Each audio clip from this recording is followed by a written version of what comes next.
Olá, tudo bom, pessoal? Hoje eu vim realizar para vocês a tarefa número 1. E o exercício número 1 fala assim: escreva cada número quadrado perfeito abaixo pela soma de seus números ímpares consecutivos, certo? Então, nesse exercício 1, nós devemos somar os números ímpares até chegar no valor dado no enunciado. Nesse caso, é o valor 4.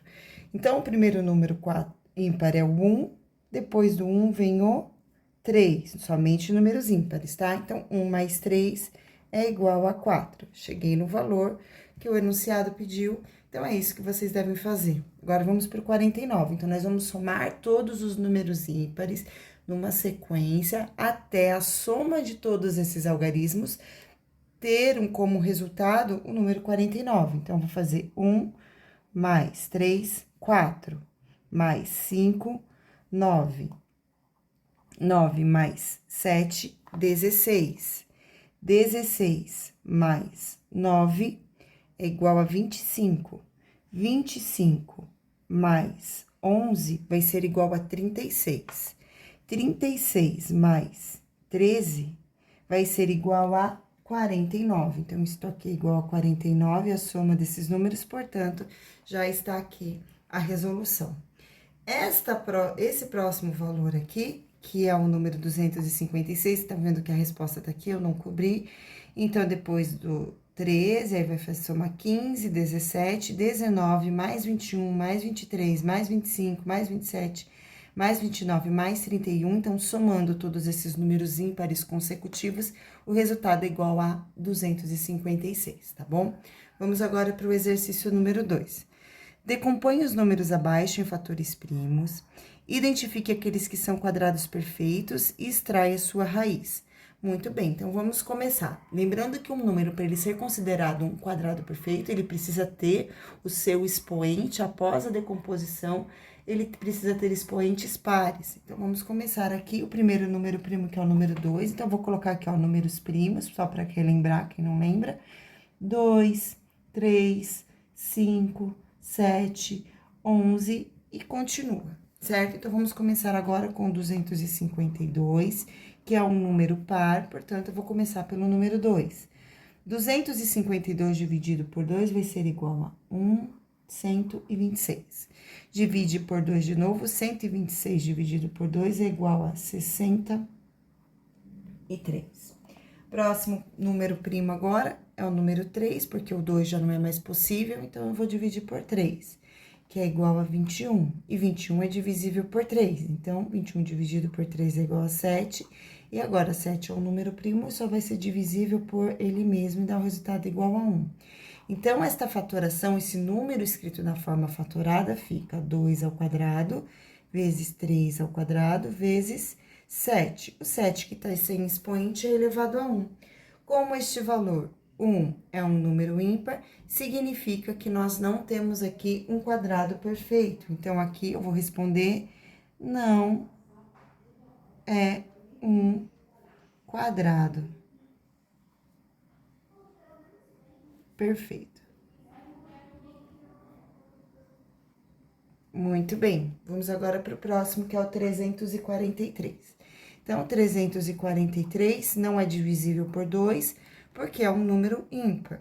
Por 3, eu faço 3 mais 4, que é igual a 7, mais 3, 10. Então, a soma desses algarismos aqui, 3 mais 4 mais 3, deu igual a 10, e 10 não é divisível por 3. Isso significa que esse número também não é divisível por 3. Por 5, ele também não será divisível, porque ele não termina com 0 e ele também não termina com 5, então agora eu vou fazer a divisão dele por 7, tá? E aí, vou seguir aqui. 34 dividido por 7, então o número que eu faço vezes 7, que chega mais próximo do 34 e não passa, é o 4. Pronto, vou armar a continha aqui para facilitar a minha vida. Deixa eu pegar esse papelzinho aqui, ó. 343, quem quiser fazer mentalmente pode fazer, tá? Eu não vou fazer agora, que eu tô cansada do dia da aula. 4 vezes 7, 28, abaixo 6, aí tem 3 aqui. Número que eu faço vezes 7, que é igual a 63, é o 9, e aí resta 0, então 49. Então, 343 dividido por 7 deu igual a 49, que eu consigo dividir por 7 de novo. 49 dividido por 7 é igual a 7, e 7 dividido por 7 é igual a 1. Então, aqui eu vou ter 7 elevado a 1, 2, 3, a terceira. Como o expoente é ímpar, também não é um quadrado perfeito. Muito bem. Seguindo agora, 625. Então, vou começar a fatoração do 625, já observando que 625 é um número ímpar, então, eu não vou conseguir dividir por 2. Por 3, vou ver se é possível. Então, 6 mais 2, 8. 8 mais 5, 13. Então, a soma desses algarismos deu igual a 13. Como não é um número divisível por 3, então eu também não consigo dividir por 3. E eu vou para o próximo número, que é 5, e esse eu já sei que é divisível, porque ele termina com o algarismo 5. Então, 625 dividido por 5 vai ser igual a 1... Não, desculpa, 2. Não, 1 mesmo. 1, aí resta 1, aí aqui é 2. Então, deu igual a 125. Dividido por 5 de novo, deu igual a 25. Dividido por 5, deu igual a 5. Dividido por 5, deu igual a 1. Então, aqui eu vou ter 5 elevado a 1, 2, 3, 4, a quarta potência. Como é um número par, significa que ele é um quadrado perfeito. E aí, a gente vai calcular a raiz, porque aqui no enunciado pediu, extrai a sua raiz, a raiz quadrada de 5 à quarta. Então, lembrando que quando vocês têm um expoente par, basta fazer 4 dividido por 2, e vocês vão ter o resultado. Então, 4 dividido por 2 é igual a 2. Então, o resultado desta raiz quadrada aqui vai ser igual a 25. Então, raiz quadrada de 625 é igual a 25, porque 5 ao quadrado é igual a 5 vezes 5, que é igual a 25. Muito bem, vamos para o exercício número 3 agora. Então, raiz quadrada de 4 centésimos. Então, lembrando, vocês, a princípio, para resolver raízes que possuem vírgula, né, números decimais dentro da raiz, vocês ignoram só um pouquinho a vírgula e pensa só no algarismo. Então, eu vou calcular a raiz quadrada de 4, que é 2, certo? Eu sei que aqui eu tenho 2 casinhas depois da vírgula, então, eu vou ter que multiplicar 2 números, que quando eu tiver o resultado, eu coloque 2 valores depois da vírgula. Então, o 2 e o 2. Eu sei que 2 vezes 2 é igual a 4, aí 2 casinhas depois da vírgula eu chego nesse valor. Logo, a raiz quadrada de 0,04 é igual a 0,2 ou 2 décimos. Agora, 1,44. Então, a raiz quadrada de 144 é 12, certo? E aí, de novo, eu vou precisar de 2 números depois da vírgula. Então, eu vou colocar um aqui e o outro aqui. E aí, eu sei que o resultado dessa raiz quadrada vai ser igual a 1 inteiro e 2 décimos. Próximo valor é um valor negativo, mas, porém, esse sinal negativo está do lado de fora da raiz, então é possível calcular. Se esse sinal estivesse aqui dentro, não ia haver resposta dentro do conjunto dos números reais, mas não é o caso. Então, 9, eu sei que 3 vezes 3 é igual a 9, porém, aqui eu vou precisar de 1, 2, 3, 4, 4 casinhas, ou seja, 2 para este número aqui e 2 para este outro número aqui, porque quando eu for multiplicar e juntar, eu vou ter o 0,09. Logo, o resultado dessa raiz é negativo por causa desse sinal, e aqui eu coloco 0,3 ou 3 centésimos, ok? Alternativa D, raiz quadrada de fração. A gente deve calcular o numerador e o denominador separadamente e colocar o resultado. Então, ó, mais ou menos, raiz quadrada de 9, 3. Raiz quadrada de 81, 9. Repare que esse número aqui, 3 nonos, eles são divisíveis, o 3 e o 9. Então, é possível ser escrito da forma irredutível. Dividindo por 3 e por 3, eu vou ter mais ou menos 1/3.